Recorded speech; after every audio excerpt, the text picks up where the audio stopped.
മാട്ടുപ്പെട്ടി ഡാമിലെ ഈ പാരാസെയിലിംഗിന്റെ പരീക്ഷണ പറത്തൽ വിജയം കണ്ടെത്തിയാൽ വിനോദസഞ്ചാര മേഖലയ്ക്ക് വലിയ ഊർജം പകരുമെന്നതിൽ യാതൊരു സംശയവുമില്ല.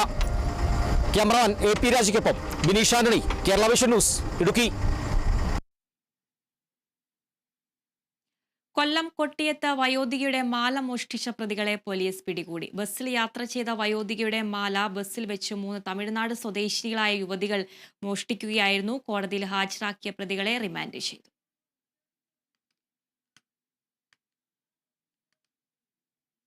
അഭിമാനം വാനോളമാണ് തൃശൂർ കൊടുങ്ങല്ലൂർ സ്വദേശി റസൽ റാഫി എന്ന 8ാം ക്ലാസ്സുകാരന്.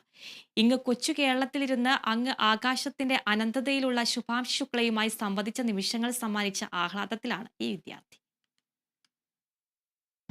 ബഹിരാകാശ കേന്ദ്രത്തിലെത്തിയ ആദ്യത്തെ ഇന്ത്യക്കാരനായ ശുഭാംശു ശുക്ലയോട് സംവദിച്ച വിദ്യാർത്ഥികളിൽ ഒരാളാണ് തൃശൂർ കൊടുങ്ങല്ലൂരിൽ